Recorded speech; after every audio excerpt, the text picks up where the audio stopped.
Connaissances et témoignages. Nous sommes en compagnie aujourd'hui de Anne Kergoat-Ries. Bonjour à vous tous, chers auditeurs, et bonjour Anne. Bonjour Florence. Aujourd'hui, Anne, j'avais envie, avec ton accord, d'en connaître un petit peu plus sur toi. D'aller plus en profondeur sur ta vie de foi, de chrétienne engagée, de ta conversion. Car en discutant avec toi, j'ai réalisé que ton expérience de vie de rencontre de Dieu pouvait être un beau témoignage pour nos auditeurs sur nos ondes. Peux-tu te présenter, Anne, dans ta vie d'aujourd'hui ? Alors en fait, dans un premier temps, je suis active dans mon église depuis quelques années déjà. Très rapidement, j'ai été lancée dans des groupes de louanges et pour animer des messes ou des moments de prière. Voilà, donc c'était très rapidement lors de ma conversion.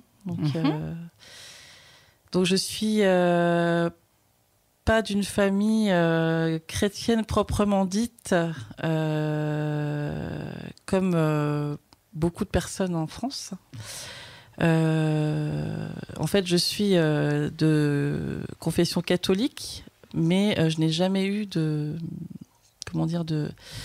d'instruction, en fait, que ce soit en termes de prière, en termes d'aller à des messes, de catéchèse, aucunement. Et en plus, j'avais même pas eu l'expérience d'assister à des messes de deuil ni de mariage. Baptême, je devais être très petite, donc je devais avoir à peine 2 ans, le seul baptême auquel j'ai assisté. D'accord, donc c'était voilà, un monde un peu inconnu pour toi. Complètement, mais en même temps, comme c'était une famille quand même qui était très ouverte à la discussion, donc on a toujours été très ouvert par rapport à tout ce qui concernait la religion, et en aucun cas nous étions dans un blasphème vis-à-vis des personnes qui priaient. Donc il y avait quand même un respect des gens qui étaient pieux. Voilà, donc ça s'arrêtait là. D'accord. Mais aujourd'hui, toi, dans ta vie, à 49 ans, tu es quoi ? Tu fais quoi ? Juste pour te présenter, aujourd'hui, on te rencontre. Voilà, Anne, qui es-tu ? Qui je suis, en fait. Au niveau professionnel, j'ai eu beaucoup d'expérience, puisque j'ai démarré par des études commerciales. Dans un premier temps, j'ai travaillé dans le système bancaire, du transport. Ensuite, mon mari a été muté sur la région ouest. Et c'est ce qui m'a en fait permis de pouvoir faire une conversion professionnelle. Donc j'avais vraiment à cœur de quitter tout ce que j'avais mis en place pendant ces années qui ne correspondaient pas à mes valeurs intérieures. D'accord. Je dis bien. Et du coup, j'ai fait cette conversion professionnelle donc dans le milieu de la santé.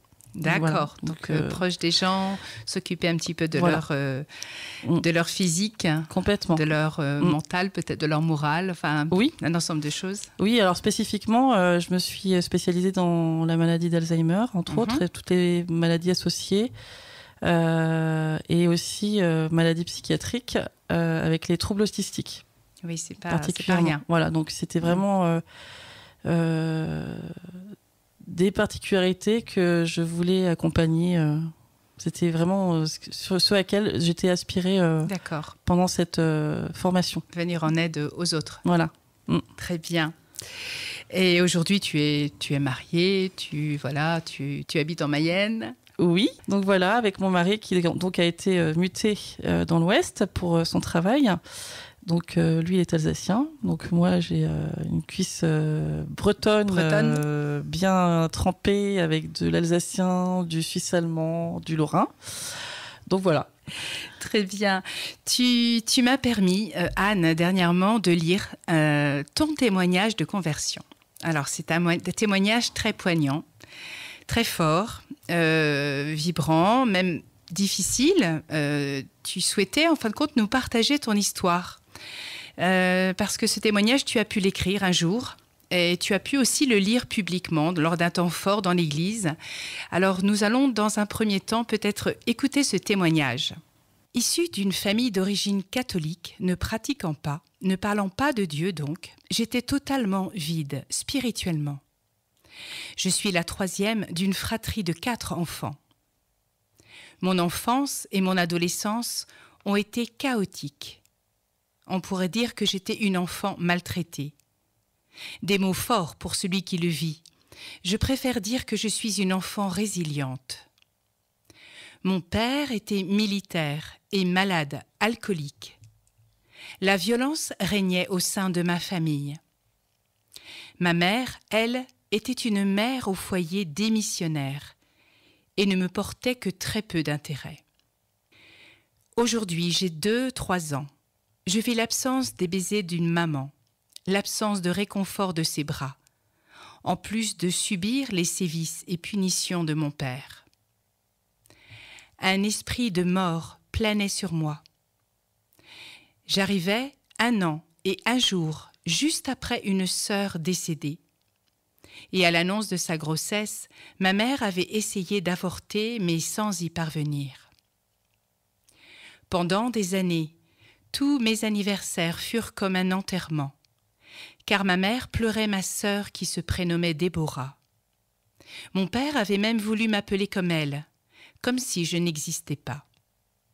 J'étais née dans un tombeau et j'ai vécu avec cette attache à ma sœur comme une sœur siamoise pendant des années, ne pouvant exister par moi-même. Aujourd'hui, j'ai 8 ans. Mes parents divorcent. Je suis très introvertie, pudique, timide. Je subis du harcèlement pendant les étés au centre aéré. Je me mure dans le silence de plus en plus. Aujourd'hui, j'ai 16 ans. Je suis perdue. Je réalise que je ne suis pas aimée. Et je me suis retrouvée à la rue pendant 1 an, à cause de mon beau-père de l'époque qui avait tout d'un pervers sans que ma mère ne bouge le petit doigt. J'ai fait 2 tentatives de suicide seule, sans que personne ne s'en rende compte. Aujourd'hui, j'ai 26 ans et Dieu est venu me chercher. Eh bien, cette rencontre est arrivée en pleine nuit, en 2001, où je me suis réveillée. J'entendais une voix douce et apaisante dans mon oreille. Je ne pouvais dire si c'était une voix masculine ou féminine. C'est alors que j'ai su plus tard que le Seigneur m'avait révélé, en fait, l'Annonciation dans mes songes. J'ai cru vraiment que je perdais pied, j'étais ignorante de la dimension spirituelle, ne pouvant pas dire ce qui m'arrivait. Par peur, j'étais comme paralysée. J'étais incapable d'affronter le regard des autres et de mes proches. Et les jours passaient, et ça continuait de plus en plus intensément et étrangement. Je n'étais pas fatiguée, malgré ces nuits blanches. Je n'en pouvais plus de vivre seule cette situation, et j'étais poussée à ouvrir ma bouche, mais qui pouvait m'aider? Sans porter de jugement, et bien personne, me disais-je. Mais Dieu, lui, m'a éclairée et m'a montré quelqu'un. Une collègue de travail de foi chrétienne catholique qui pouvait peut-être répondre à mes questionnements. Arrivée au travail, l'Esprit Saint ce jour-là a frappé fort. Je suis entrée comme un ouragan, comme une chanson bien connue. Je vous rassure, mais c'est bien moi qui claquais la porte d'entrée du bureau comme jamais. Dès que j'ai parlé, cette collègue a su que Dieu était présent dans ce qui se passait. Et elle-même recevait un signe qu'elle attendait de lui à travers mon témoignage. Mon chemin de foi a eu plusieurs étapes, et plus j'avançais, plus je voulais crier que Jésus m'aimait et qu'il était le chemin, la vérité et la vie dans ma vie. Je voulais être sa petite servante. Dans les églises, je me sentais pas digne, je me cachais par timidité derrière les poteaux. Mais le Seigneur en avait décidé autrement. Et il a mis sur ma route des personnes qui venaient me chercher pour chanter devant ou animer des messes. Puis j'ai eu un besoin viscéral de louer le Seigneur. Alors me voilà partie pour louer dans des groupes de louanges.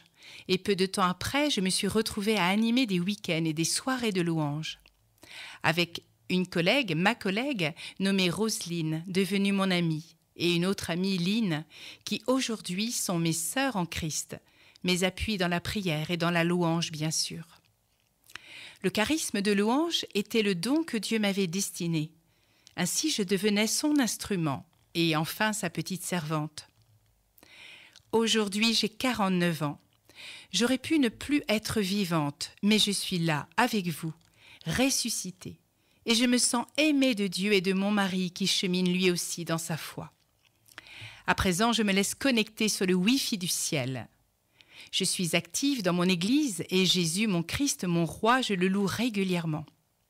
Je peux le proclamer désormais, je n'ai plus peur. Dieu ne dort pas au fond de ma barque qui navigue vers la vie éternelle, il est toujours à mes côtés. Je voulais vous transmettre ce message, persévérer, car je suis un des fruits de tous vos prières d'intercession faites pour les non-croyants et les enfants en danger de mort. Dieu est là dans ma vie quotidiennement, même dans mes combats spirituels.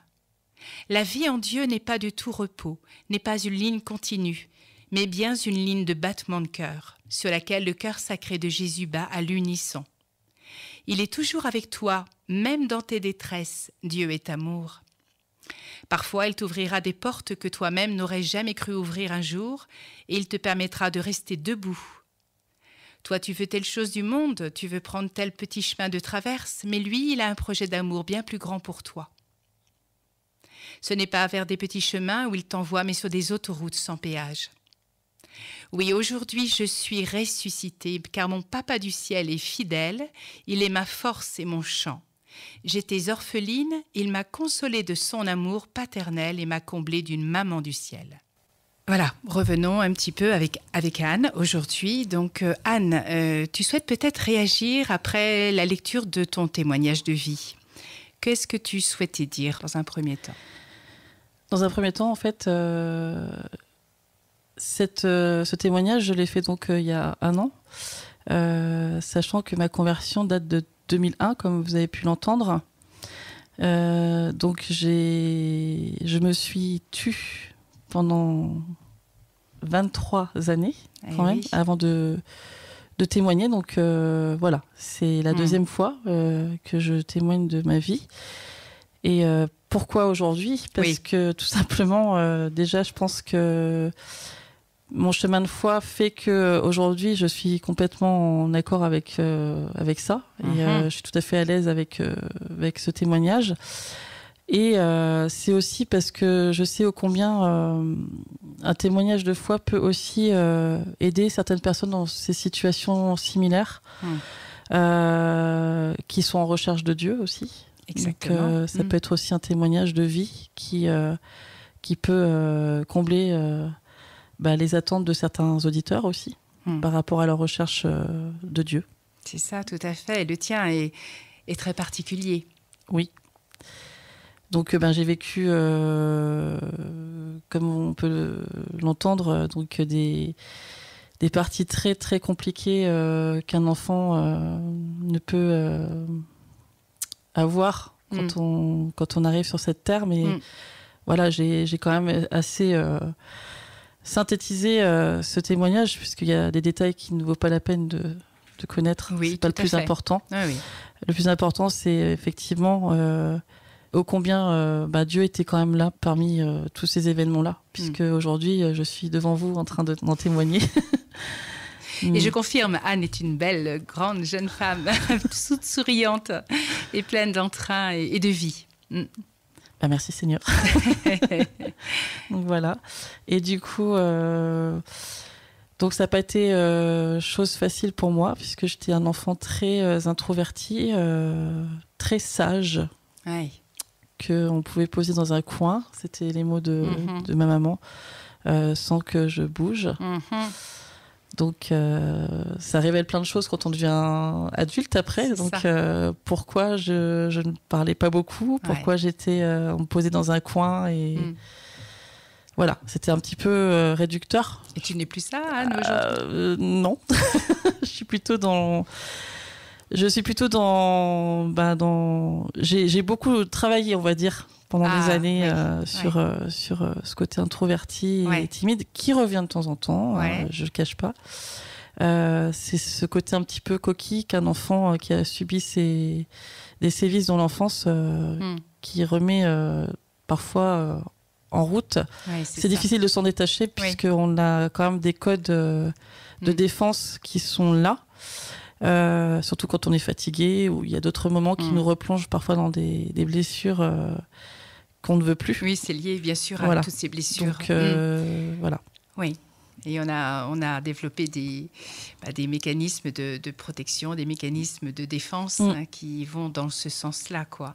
Voilà. Mais tout, en fin de compte, aujourd'hui, ne montre pas, Anne, ce que tu as pu vivre. Et vraiment, ton témoignage est extraordinaire dans la mesure où, eh bien, bon, déjà, c'est toi qui l'as écrit, c'est toi qui l'as lu, c'est toi qui l'as fait. Et tu as envie, effectivement, de montrer aux gens que il y a une vie, il y a ta vie, et ta vie, c'est celle que tu vis aujourd'hui, quoi. C'est une vie qui est vraiment remplie de Dieu pour aller vers les autres. Tout à fait. Et que tu as besoin de lui pour être vraiment ce que tu es aujourd'hui, c'est-à-dire quelqu'un qui est vraiment, au contraire, extraverti, voilà, qui va vers les autres, qui veut aider les autres, qui veut être au service de Dieu pour les autres. Et ça se sent quand on est à tes côtés. Oui, prendre soin aussi en même temps, puisque c'est important dans le métier de soignant de prendre soin de l'autre dans toute sa globalité. Et c'est vrai que de par ces formations que j'ai pu avoir, ça m'a quand même élevé aussi par rapport à ces petits qui sont en détresse et qui ont besoin d'avoir des personnes qui soient des liens de communication aussi avec le monde et les autres. Ce que quelque part j'ai un peu en fait quand on regarde souvent, enfin c'est ce qu'on nous avait dit aussi en formation un petit peu dans ce que j'ai pu faire, c'est que parfois quand on vient pas par hasard dans ce genre de formation, c'est souvent qu'on a besoin de travailler à guérir quelque chose. Et vraiment, moi, c'était ne pas laisser seul. C'était ça un être, donc, qui est un être d'amour et qui a besoin d'attention, d'amour. Et voilà, c'est à travers aussi le regard qu'on porte sur ces personnes que tout peut être restauré, en fait. Et donc, avec le temps, tu te sens à ta place parce que ce que peut-être tu n'as pas reçu dans le passé, tu veux le donner aujourd'hui à des gens qui sont peut-être dans des situations pas forcément pareilles, mais dans des situations de difficulté, d'extrême difficulté, peut-être dans l'incompréhension, qui ont besoin d'une aide. Et toi, tu as besoin d'apporter cette aide. Complètement. Et du coup, ce qu'il y a, c'est que quand on n'est pas écouté, qu'on est incompris, qu'on n'a pas un regard on va dire de reconnaissance, même si c'est pas la reconnaissance dans le sens je veux être plus que, mais bien de reconnaissance d'amour, d'amour maternel, d'amour paternel. Tout ça, en fait, j'étais en fait en quelque sorte handicapée de cela.